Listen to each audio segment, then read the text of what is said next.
não parar, não precipitar e não retroceder. Então dizer para esse cara, sabe quando nós vamos parar? Nunca. Nunca na sua porca vida. Né?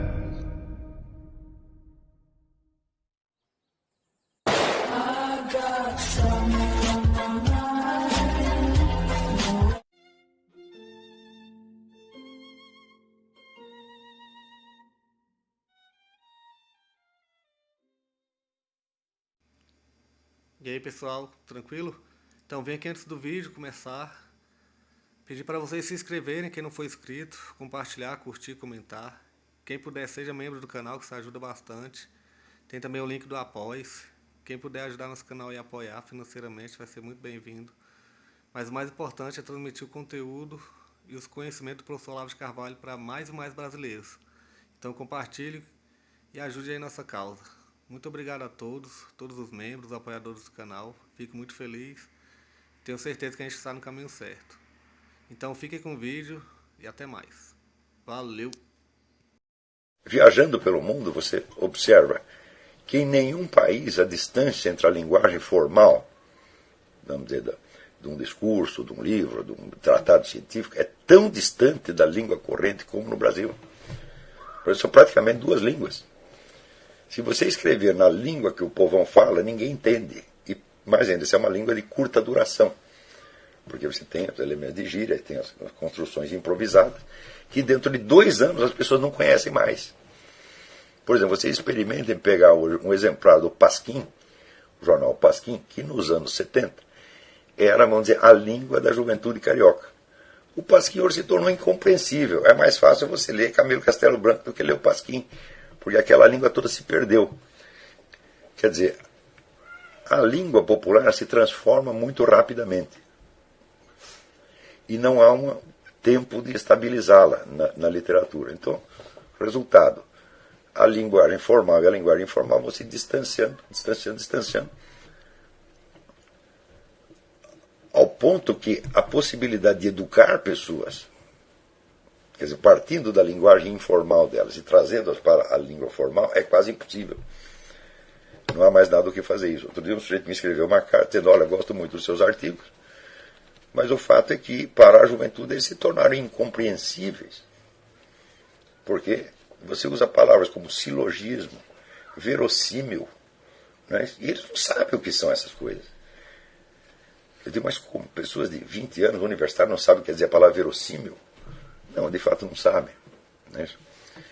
Então, se nós não restaurarmos esta língua formal, língua de cultura, como instrumento de comunicação, acabou, não vai haver cultura superior no Brasil jamais. Ao passo que se você observa que a língua popular, não digo a língua de certos grupos fechados, por exemplo, se você pega, sei lá, um grupo de jovens num determinado bairro, eles têm lá a sua comunicação, mas eles sabem que se eles forem para outro bairro, eles não podem falar do mesmo jeito, né? Senão não vão ser compreendidos.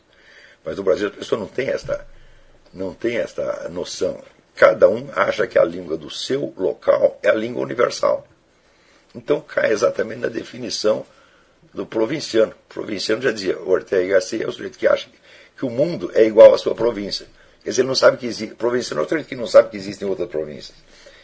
E no Brasil todo mundo é assim, que o sujeito usa ingenuamente aquela linguagem, vamos dizer, do seu grupo de referência, e acredita que o universo tem a obrigação de compreendê-lo. Então, não sendo possível, vamos dizer, uma língua formal que seja, vamos dizer, compreendida mais ou menos por todos, então, a comunicação de realidades mais sutis ou de estados de alma se torna absolutamente incompreensível. Então, isso aí assinala, no fim das contas, como eu disse, uma crise de dimensões quase antropológicas, quer dizer, a perda de certas capacidades humanas que já estão consolidadas por milênios de civilização. Então, eu acho que eu comentei aqui o artigo do Humberto Eco, não comentei? Né? Onde ele diz que as pessoas que não receberam, vamos dizer, uma formação religiosa não podem entender, por exemplo, certas obras de arte. Eu digo, não, mas elas não podem, não é que elas não podem entender certas obras de arte. Elas praticamente não podem entender nada da cultura dos séculos anteriores. Então você tem um processo de esquecimento geral e, portanto, de baixa formidável da consciência histórica e da consciência em geral.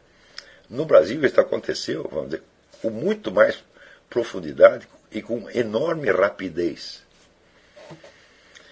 Se você observar, por exemplo, se você lê escritos brasileiros dos anos 40, eles já soam muito estranhos hoje. Muito, muito, muito. Quer dizer, e você não pode dizer que a mesma coisa aconteça nos Estados Unidos. Claro que o sujeito vai ler o livro de Dickens ou Henry Fielding, claro que ele vai sentir a diferença de tempo, mas ele mais ou menos sabe localizar de que época é que ele sabe distinguir a linguagem, digamos, do século XIX, do século XVIII, do século XVI. Né? E no Brasil ninguém tem mais isso. Quer dizer, um senso da história da língua, ninguém tem mais. Eu digo ninguém, eu estou falando pessoal universitário. Inclusive pessoas que se dedicam ao estudo profissional de letras. Então, é claro que se a restauração da língua é tão importante, então isso não é um problema específico do ensino de filosofia, tá certo? Mas do treinamento intelectual geral, e nós teremos que voltar a isso de tempos em tempos, tá certo? Claro que eu não posso, nas dimensões desse curso, eu mesmo promover ou dar a vocês os instrumentos dessa restauração, mas eu posso lhe indicar outras fontes, sugerir certos exercícios, sugerir certas leituras que lhes deem isso, né?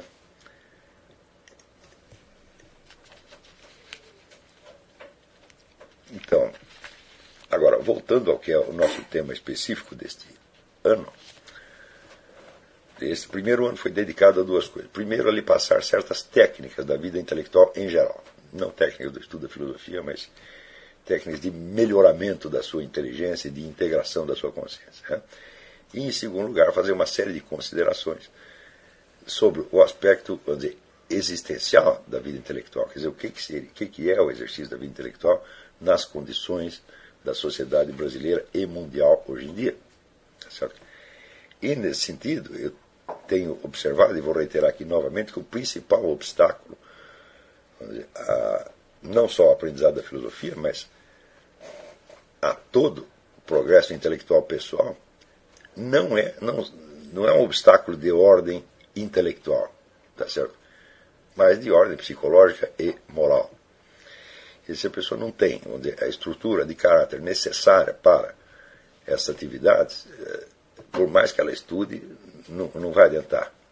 Tá certo? O primeiro motivo pelo qual eu digo isso é o seguinte: você estudar e você descobrir coisas, você avançar no mundo do conhecimento, é saber coisas que outras pessoas não sabem. Isso é por definição. O que quer que você tenha estudado, as pessoas que não estudaram aquilo não sabem.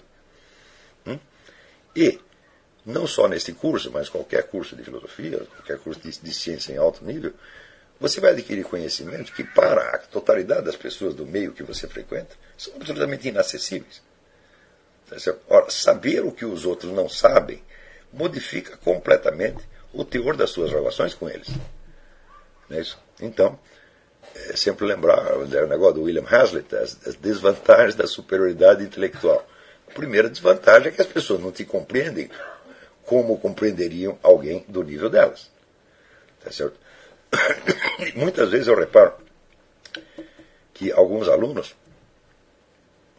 sofrem com isso, porque simplesmente não estavam avisados de que saber é saber o que os outros não sabem. Tá certo? Então, esperavam que os seus, vamos dizer, amigos, que, desprovidos de qualquer interesse intelectual superior, continuassem a compreendê-los e amá-los como faziam antes. Eu digo, isso é absolutamente impossível. Isto não existe. Então, num primeiro momento, sentindo-se então rejeitados pelo seu meio, as pessoas ou carregam, vamos dizer, uma solidão terrível, se sentem angustiadas, ou então buscam algum outro grupo de referência. Já vou voltar a este assunto daqui a pouquinho. Tá certo? Mas, por enquanto, deixa eu dizer como é que a aquisição de conhecimento, como é que a elevação do seu nível intelectual modifica as suas relações com outras pessoas. Né? Então, Goethe dizia que o talento se aprimora na solidão, mas o caráter se aprimora na agitação do mundo. Então você sempre tem que levar em conta esses dois pontos. E, pela minha observação, o desenvolvimento do caráter é o mais importante. Tá certo? Porque sem ele você não tem a resistência para o aprendizado.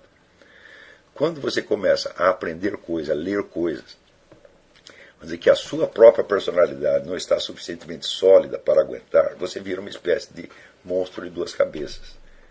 Tá certo? Você vira uma pessoa, vamos dizer, com um desenvolvimento intelectual, entre aspas, né, relativamente grande, colocado sob uma alma de criança, uma alma pueril.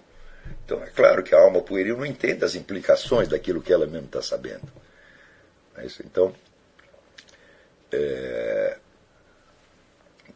ridículo um sujeito que é capaz de, sei lá, discutir Kant ou Hegel, mas que, ao mesmo tempo, não é capaz de administrar a sua vida, não é capaz de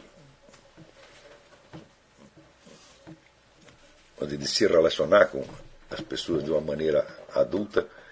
Tudo isso é muito feio. Isso cria personalidades disformes, realmente caricaturais, né?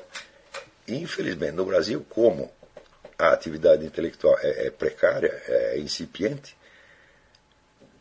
a maior parte das pessoas que se dedicam a ela são exatamente assim, quer dizer, são personalidades disformes. São pessoas que têm,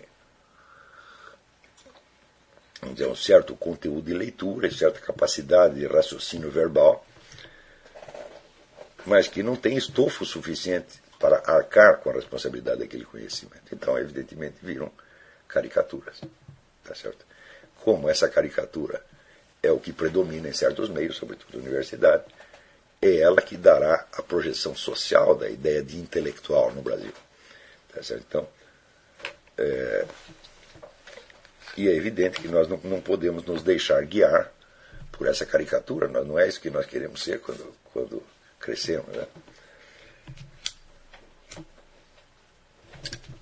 Então, um ponto fundamental para esse aprendizado é que você aprenda a se relacionar com as mesmas pessoas com quem você se relacionava antes, com os mesmos meios sociais, só que de uma outra maneira.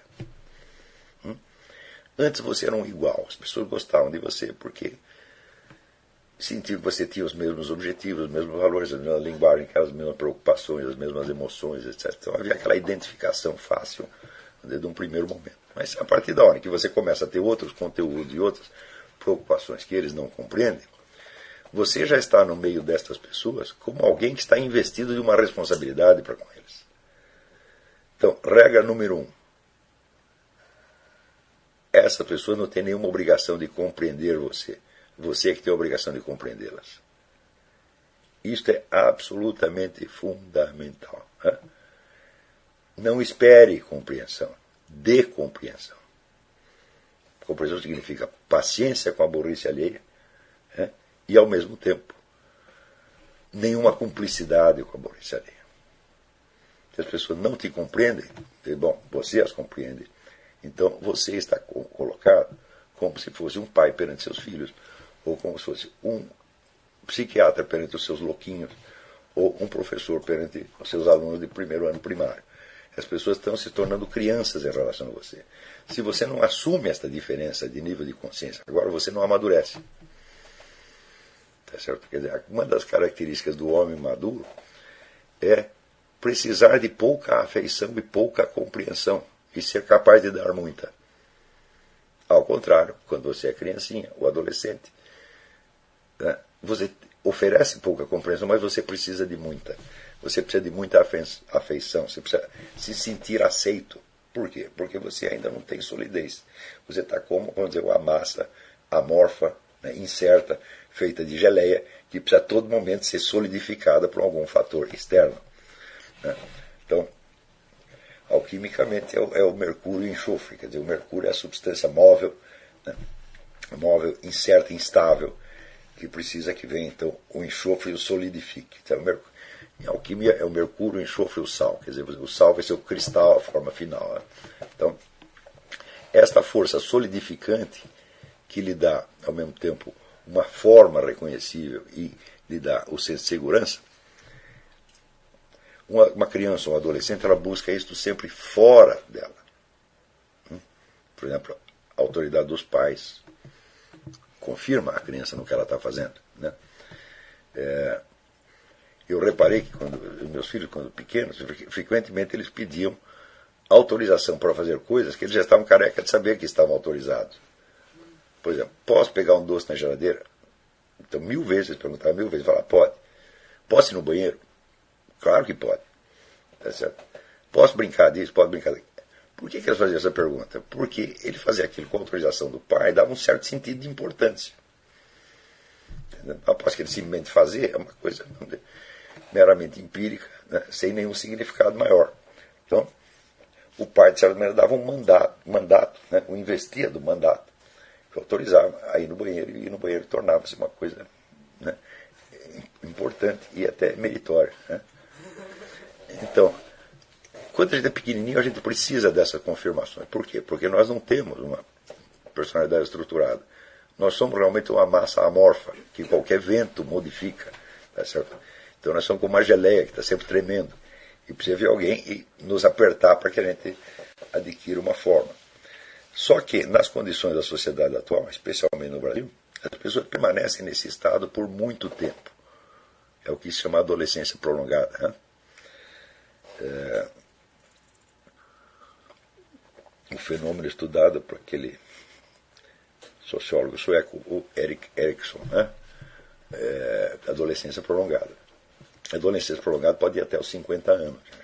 Tá certo? Agravado por, vamos dizer, ao mesmo tempo, uma prosperidade maior da classe média e alta e uma restrição do mercado de trabalho. Quer dizer, há menos empregos, mas ao mesmo tempo as famílias têm mais recursos. Então, vamos dizer, o pai está ganhando mais dinheiro, né? Então ele pode sustentar você, mas você não encontra um emprego para você. Ou não encontra um emprego porque o mercado de trabalho se restringiu, ou porque o mercado de trabalho está exigindo mais qualificações do que você tem. Tá certo? Então, na minha geração, que é o pessoal que está hoje com 60 anos, o normal era você, aos 16, 17 anos, você está fora de casa e trabalhando. E hoje não, a gente vê, né, garotos de 40 anos, ainda dependendo do pai e da mãe, tá certo? Ou, ao contrário, você vê pessoas que até têm vamos dizer, uma vida econômica relativamente independente, mas que psicologicamente são muito dependentes de uma autoridade externa, de uma confirmação externa. Essa confirmação pode vir por duas formas. Primeiro, pode vir pela comunidade. Comunidade é o bando dos iguais, é a patota de juventude, né? Onde são os seus companheiros de geração, por assim dizer. Então, vamos dizer, você sentir-se integrado nessa comunidade, sentir-se um igual aos outros, é um reconforto, porque você sente que você é uma pessoa normal. Né? Quer dizer, o seu padrão de normalidade é dado, então, e pela sua semelhança, e pelo reconhecimento que você tem de que as suas emoções, suas aspirações, seus valores, seus sonhos são iguais aos de seus companheiros. Né? E a segunda forma da autoridade, da confirmação, é dada pela autoridade, quer dizer, alguém que você não considera igual a você, mas que você considera um superior. Esse superior, por sua vez, terá de representar alguma entidade que transcende a sua relação pessoal com ele. Por exemplo, ele representa uma igreja, ele representa um partido, ele representa uma tradição, ele representa o governo, ele representa alguma coisa que lhe parece transcendente. Tá certo? Então, a necessidade deste tipo de apoio, ela cresceu por causa do fenômeno da adolescência prolongada. Mas, ao mesmo tempo, acontece que todas as instituições, elas estão em crise há mais de 100 anos. Então, quer dizer, a busca da autoridade, a busca da confirmação pela autoridade se torna tanto mais intensa quanto menos há autoridades dignas de confiança.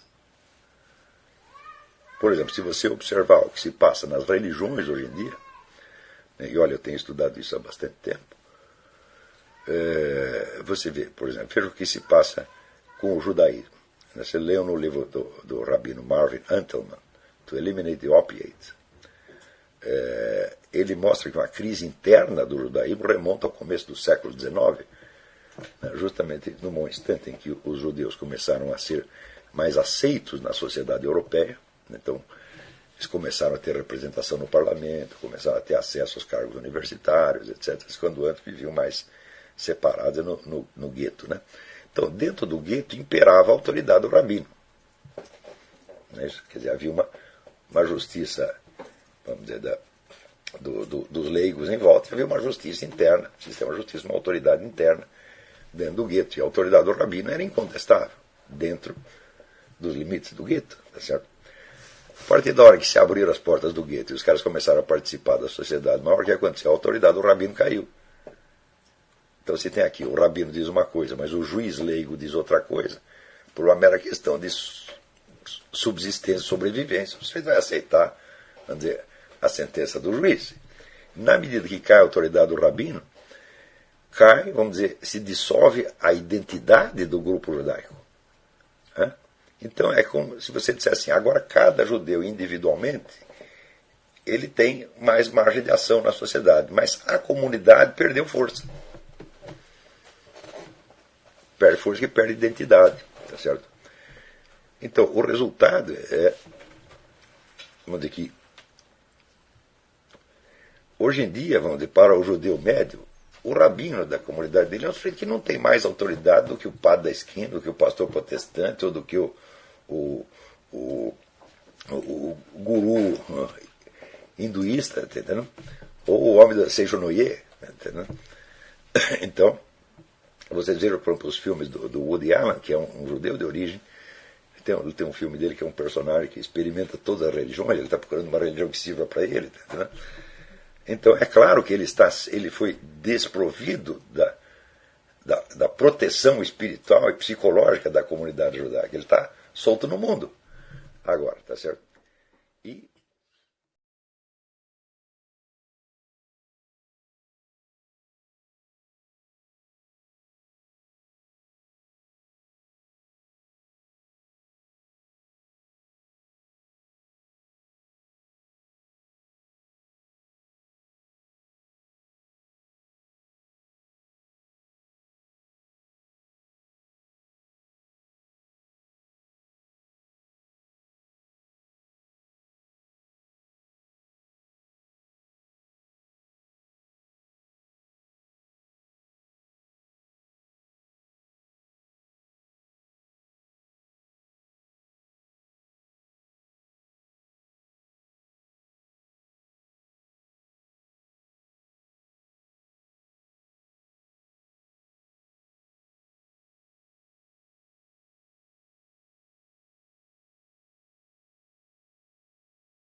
Chegamos a mais um final de uma aula, de um vídeo. Espero que tenham gostado. Quem não se inscreveu ainda, se inscreva, compartilhe, comente. Ajude o nosso canal, apoie, seja membro. E ajude o nosso canal a chegar a cada dia a mais brasileiros que precisam muito do conhecimento do professor Olavo de Carvalho. Então é isso aí, fique com Deus, até o próximo. Valeu! Então é isso aí, pessoal. Que é o nosso canal. Que são alguns livros que eu já li. A maioria foi doação, mas alguns eu adquiri, professor Olavo de Carvalho. Alguns livros se perderam aí que eu emprestei, professor Alexandre Costa, a Bíblia Sagrada. 10 lições sobre Karl Marx. Indico a não ler esse livro, que é muito ruim mesmo. Alguns pensadores aqui que realmente, como o professor Olavo de Carvalho disse, não são pensadores. Valeu, tamo junto aí. Apoie nosso canal, seja membro.